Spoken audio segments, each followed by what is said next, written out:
बटोगड़ा में है तो वहां पे एक जनरेटर का होना बहुत जरूरी है। अगर यहाँ 10-12 करोड़ रुपए का कोई काम है तो वहां पे जनरेटर जब तक नहीं आएगा तब ताजुद्दीन मलिक की कंट्रोवर्सी थी जो डोडा में हुई कंट्रोवर्सी। तो वो जो कंट्रोवर्सी थी उसमें मैंने जो बात की थी एग्जैक्टली मैंने एमएलए के उस लहजे पे बात की थी कि मुझे उनका लहजा जो है तल्ख लगा, अच्छा नहीं लगी। लेकिन बात सिर्फ ई रिक्शा की नहीं है, बात बसेस की है, ट्रक की है, टाटा मोबाइल की है, सोनू की है। और ये चीज जो हमारा एक इशू है अभी डिस्ट्रिक्ट डोडा में माइनिंग का सबसे बड़ा इशू है। माइनिंग में जो लोग हैं जो सफर कर रहे हैं, जब से हमारी रेट एक या मैंने चनाब टाइम्स के नाम पे हमारे यहाँ एक न्यूज चैनल है, बहुत अच्छी रेपुटेशन उस चैनल की है। उसके बाद सवारियां भरते हैं तो उनसे सवारियां वहां पे उनको 7 भर के दी जाती है, उसमें से एक सवारी जो है वो एजेंट रखता है। अगर 1000 रुपया 6 तारीख को यहाँ एमएलए साहब का पब्लिक दरबार है और वो खुल के बात करते नजर आएंगे। चेक करें वही क्रैश बैरियर्स का काम हलाराम रोड पे चेक करें, वही क्रैश बैरियर्स का काम टाटा रोड पे चेक करें, वही हर जगह जो भी यहाँ पे वापस आ गए हैं जेजेएम पे उन्होंने बात की। लेकिन उनकी एक बात मुझे गलत लगी। कौन सी बात गलत लगी? उन्होंने कहा कि अगर डिपार्टमेंट ने ये कहा है कि आप इसको कम से अगर काम सही हुआ है तो सही हुआ है, गलत हुआ है तो काम गलत हुआ था, कि ये बात महराजुद्दीन मलिक जाके ऐवान में बोलेगा, असेंबली में बोलेगा। आपको असेंबली आइन में प्रधानमंत्री की इज्जत जरूरी है, उतनी ही हर एक नागरिक की जरूरी है। वो जरूरी नहीं है 15 रुपए से लेकर 19 रुपए के बीच में जो है रेट है। तो हमारे यहाँ इतने ज्यादा वसाइल हैं, हमारे यहाँ हर जगह पत्थर पड़े हैं। पहाड़ी एरिया में 32 रुपए।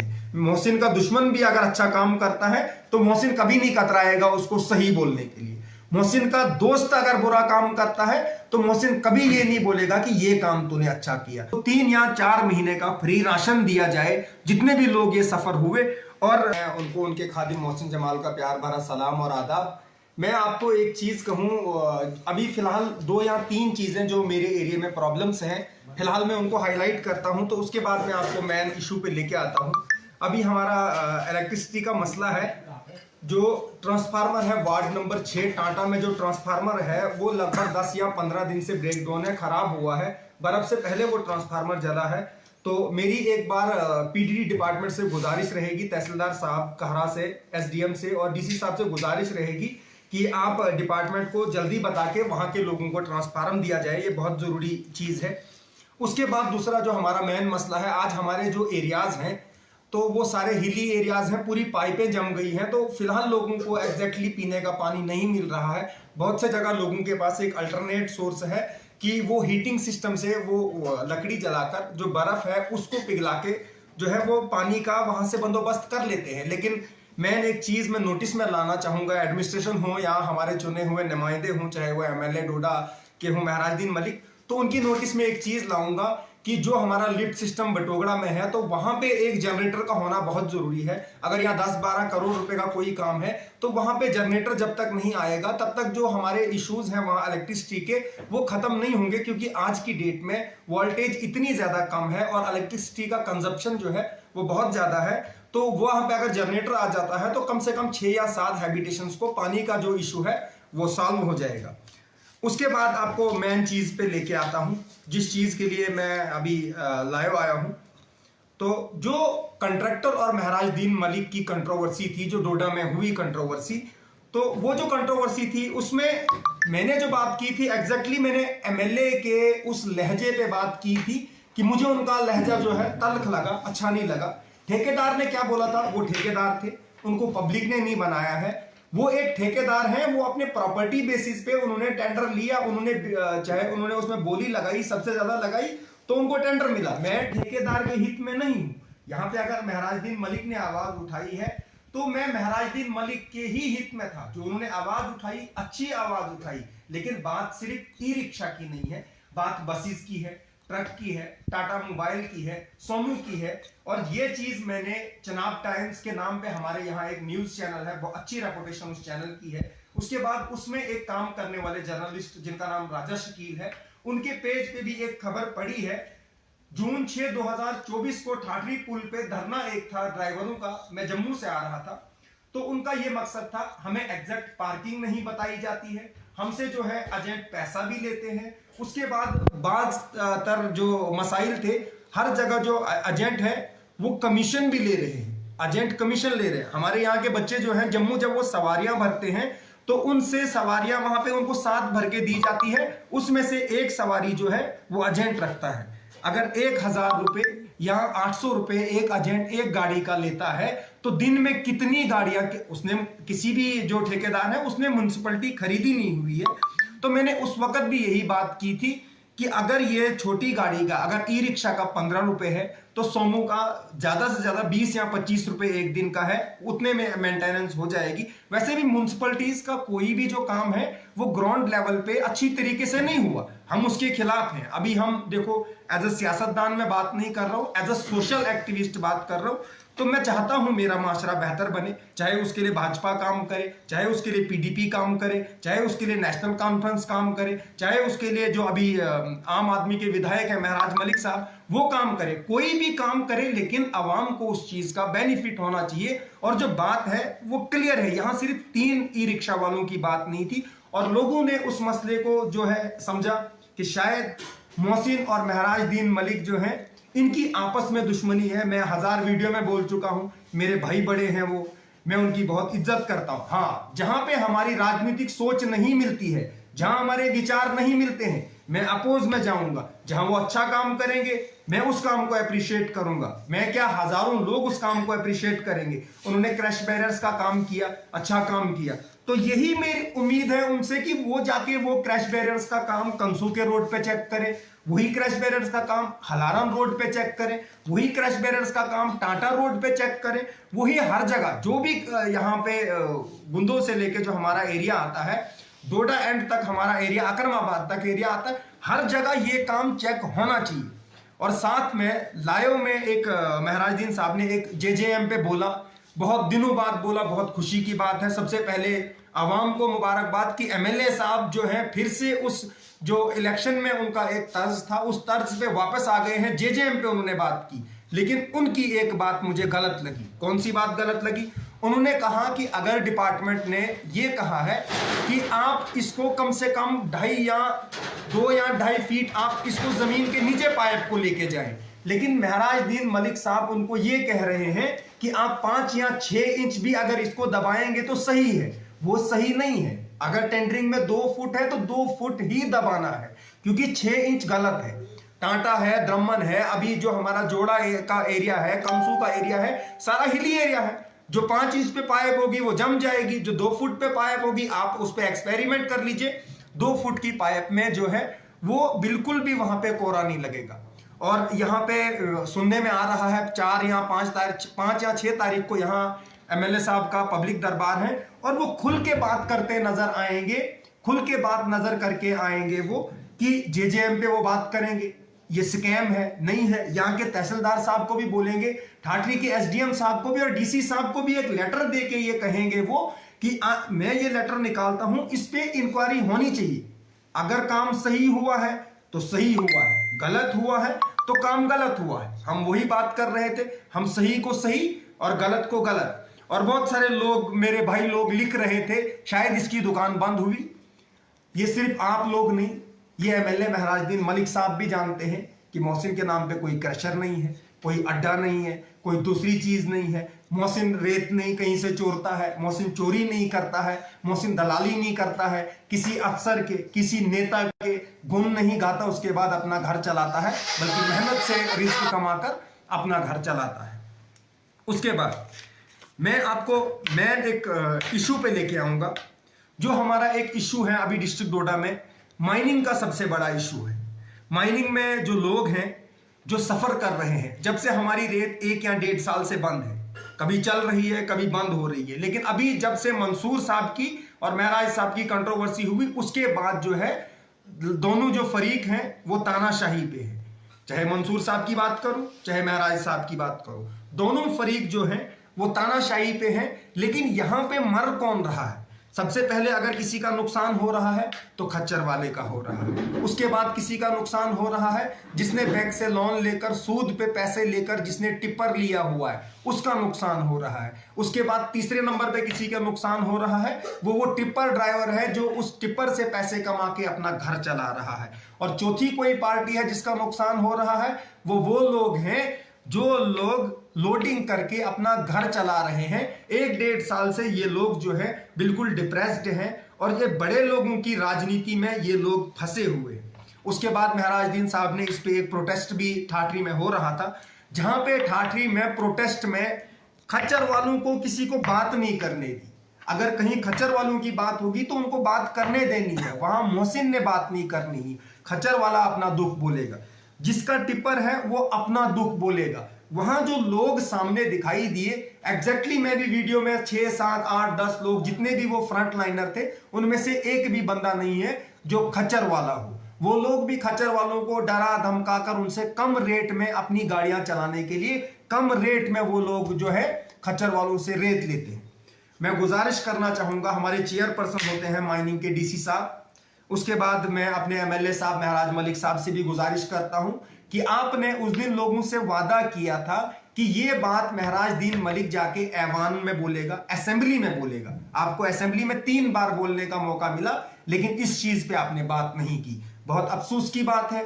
अब अगर ये चीज आपकी नोटिस में आती है तो आप डीसी साहब को भी, डीएमओ साहब को भी एक कमेटी बनाकर आप जम्मू में जो माइनिंग का ऑफिस है, आप उनसे बात करके एक लीगल प्रोसेस होना चाहिए माइनिंग का, चाहे वो रेत हो चाहे वो बजरी हो, जहां पे क्रशर वालों के मामलात हैं। तो मैं क्रशर वालों के मामलात में भी एक चीज बताना चाहूंगा, हमारे यहाँ 5,500, 6,000, 6,500 रुपए की गाड़ी मिलती है। तो आप जम्मू में चले जाओ, प्रॉपर जम्मू में आप जाते हैं, आप कठुआ में जाते हैं, आप सांबा में जाते हैं, आप कश्मीर के किसी जगह जाते हैं, वही 200 फुटी गाड़ी जब 3500 रुपए से लेकर 3800 रुपए में भर के दी जाती है।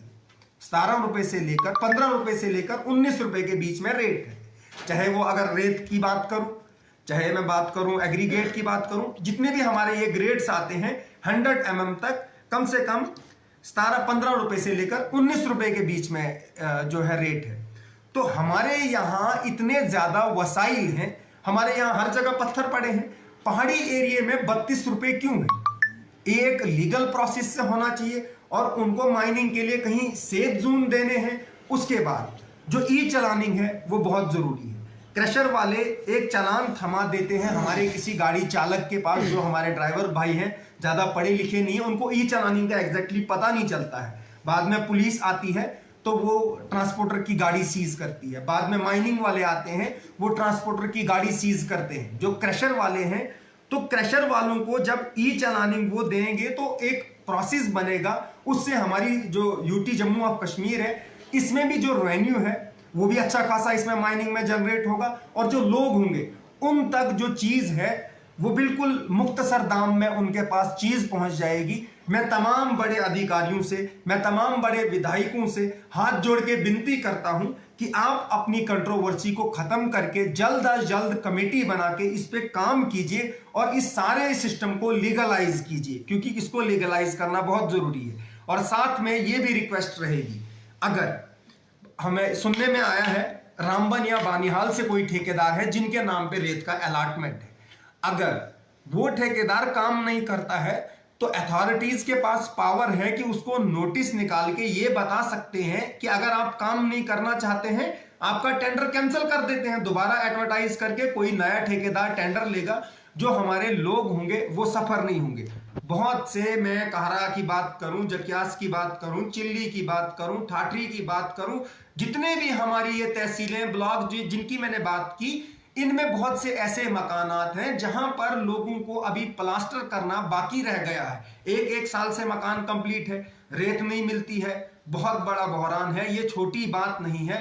माइनिंग का जो इशू है ये बहुत बड़ा इशू है, और माइनिंग को हमारी डीसी साहब से, डीएमओ साहब से, एमएलए साहब से, एसडीएम साहब से, जितने भी हमारे इसमें डिस्ट्रिक्ट डोडा में कंसर्न तहसीलदार साहब हैं, सबसे गुजारिश रहेगी कि आप इस माइनिंग के मसले को जल्द अज जल्द हल कीजिए, और जिस भी ठेकेदार के पास टेंडर जाता है आप उसको डायरेक्शन दीजिए कि जो भी आपने लोडिंग करनी है, जब आप मटेरियल जो है, जो हमारे चनाब का किनारे से आप मटेरियल जो भी उठाएंगे, रेत जो उठाएंगे, तो वहां आप खच्चर को ही लगाएंगे, मशीन को नहीं लगाएंगे। उसके बाद जो लोडिंग करने वाले होंगे वो मैन्युअली होगी, मैन फोर्स से लोडिंग होगी, ना कि मशीन से होगी। अगर आप एक मशीन लगाते हो, ठेकेदार को लाखों में प्रॉफिट होगा, लेकिन गरीब को उसमें एक चीज का भी प्रॉफिट नहीं है। कम से कम हमारे 100 या 150 200 लड़के होते थे जो कंटिन्यूअसली इस पे जो काम करते थे, रेत पे काम करते थे, तो 200 या 300 घर इस पे चलते थे।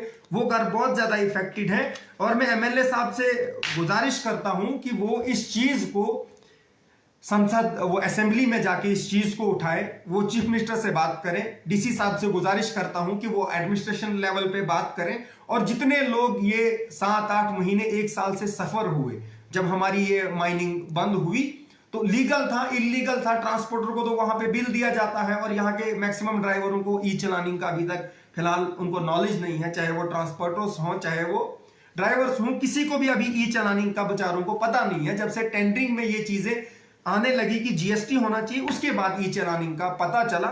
तो इसमें तमाम लोगों को ये चीज नोटिस में लाके जल्द अज जल्द इस काम पे जो है काम करना जरूरी है। जितने भी हैं, चाहे मेरे डिपार्टमेंट्स मेरी बात सुन रहे हैं, चाहे एमएलए साहब तक आवाज जाएगी, उमर साहब तक आवाज जाएगी, जो इसके कंसर्न मिनिस्टर हैं उन तक अगर आवाज जाती है तो इस चीज को आपको करना पड़ेगा। तो उसके बाद आपके कुछ सवालात? नहीं, एक सवाल है, क्योंकि आज हम ठाठी में गए थे तो बहुत सारे लोग उस मुद्दे पर आप बोल भी चुके हो, जैसे घोड़े वाले हैं, हमारे ड्राइवर हैं, तो बहुत सारे ये बोल रहे कि हमें सबसे ज़्यादा सफ़र करना पड़ रहा है इस चीज़ से, क्योंकि खाली कॉन्ट्रैक्टर या बाकी हजरत इससे सफ़र नहीं हो रहे। गरीब इंसान जो डिपेंडेंट था उस चीज़ पर, जो गाड़ी चलाता था, जो टिप्पर चलाता था, उनका सबसे बड़ा नुकसान हो रहा है। उनके घर नहीं चल रहे हैं क्योंकि एक ड्राइवर है वो मजदूरी नहीं कर पा रहा है। तो जिनके घर ही उस पर चल रहे थे, तो क्या कुछ ख्याल है कब तक ये मसला हल हो सकता है? और मसला स्टार्ट हुआ भी है किसी कॉन्ट्रैक्टर का और एमएलए का, तो क्या आपको नहीं लग रहा है कि एमएलए और वो कॉन्ट्रैक्टर आपस में मिलजुल कर इस मसले को हल कर सकें ताकि गरीब इंसानों को राहत मिले? देखिए, जहां तक मिलने जुलने की बात है, अगर एमएलए साहब सही है तो उनको उनसे मिलने की कोई भी जरूरत नहीं है। अगर कॉन्ट्रैक्टर गलत है तो उनको चाहिए कि वो अपनी गलती को सुधार लें। अगर कॉन्ट्रैक्टर इसमें सही है, एमएलए साहब भी सही है, दोनों को लग रहा है कि दोनों पक्ष सही हैं, तो उनको मिल बैठ के बात करनी चाहिए। हो सकता है इसका कोई रास्ता निकले। लेकिन अगर एमएलए साहब की और कॉन्ट्रैक्टरों की लड़ाई हो जाती है, उसके बाद जो ठेकेदार है वो अपनी मन मर्जी से ये कहकर कि हम नुकसान करेंगे, हमारा कितना नुकसान होगा, 1 करोड़ का होगा, 2 करोड़ का नुकसान होगा, तो बड़ा इंसान नुकसान बर्दाश्त कर सकता है। लेकिन बात यहां आम आदमी की है, चाहे वो गाड़ी चालक हो, गाड़ी का मालिक हो, खच्चर वाला हो, लोडिंग वाला हो, तुम्हारी आपसी रंजिश से किसी को नुकसान नहीं होना चाहिए। एमएलए है, लोगों ने बनाया है, लोगों के लिए है, लोगों के मफाद के लिए है, तो उसमें अगर एमएलए की और कॉन्ट्रैक्टर की अगर आपसी कोई जाति उनकी कोई रंजिश है, उनकी कोई राजनीति में रंजिश है, तो उससे अगर आम आदमी पिसा जाएगा तो हम हमेशा खिलाफ बोलेंगे। हाँ, जहां एमएलए साहब इस मसले को जल्दी इसको सॉल्व करने की कोशिश करेंगे, करवाने की कोशिश करेंगे, उसमें हमारा पूरा भरपूर साथ है। हमने आपको बोला कि हम माशरे की बेहतरी के लिए काम कर रहे हैं। अभी किसी इंसान, बहुत सारे इंसान ऐसे कहते हैं कि इसका घर चल रहा है, ये चल रहा है, वो चल रहा है। एक लीगल वेरिफिकेशन है, आप लीगल वेरीफाई करवा लीजिए। मेरे अकाउंट्स हों, जितना भी जो मेरा सिस्टम है, आप उसको लीगल तरीके से करवा सकते हैं कि जो इसके पास खाने पीने पहनने के लिए जो इसके पास पैसा आ रहा है वो लीगल तरीके से आ रहा है या इलीगल तरीके से आ रहा है। लोग हर चीज को कंट्रोवर्सी में लेके जाते हैं। मोहसिन का दुश्मन भी अगर अच्छा काम करता है तो मोहसिन कभी नहीं कतराएगा उसको सही बोलने के लिए। मोहसिन का दोस्त अगर बुरा काम करता है तो मोहसिन कभी ये नहीं बोलेगा कि ये काम तूने अच्छा किया। सही को सही और गलत को गलत कहने की क्षमता है। अल्हम्दुलिल्लाह आज भी बोलता हूं, कल भी बोलूंगा, 2018 से बोलता आ रहा हूं। और लोग बोल रहे हैं कि तुमने कब बात की। मैंने आपको बोला चुनाव टाइम पे, आप देख लीजिए, आप जाके मोहसिन जमाल मेरा अपना एक अकाउंट है, आप उस पे जाके देख लीजिए। जून 6 2024 को मैंने बोला है कि बटोत से जब गाड़ी आती है तो बटोत वाली गाड़ी जो है म्युनिसिपैलिटी में इंटर नहीं करती है। कौन सा गंद फेंकती है, कौन सा क्या करते हैं, अगर उनसे अड्डा लिया जाता है, जायज है नाजायज है, एडमिनिस्ट्रेशन को देखना चाहिए। ड्राइवरों को हैरेस किया जाता है, ठीक है, बहुत सारे ऐसे लोग हैं हमारे ट्रैफिक के, ऐसे ऐसे लोग हैं, बहुत सारे लोग अच्छे भी हैं, लेकिन बहुत से लोग ऐसे भी हैं जो हमेशा ड्राइवर को तू करके बात करते हैं। हर एक इज्जतदार है, किसी को अगर ओवरलोडिंग है आप उसको ओवरलोडिंग के चार्ज कर सकते हो। आपको ये हक नहीं है आप 4 इंसानों में किसी ड्राइवर को जलील कर सकते हो। हर इंसान की अपनी जिंदगी है, और जितना हमारा इज्जत का हक है, जितना हिंदुस्तान के आईन में प्रधानमंत्री की इज्जत जरूरी है, उतनी ही हर एक नागरिक की जरूरी है।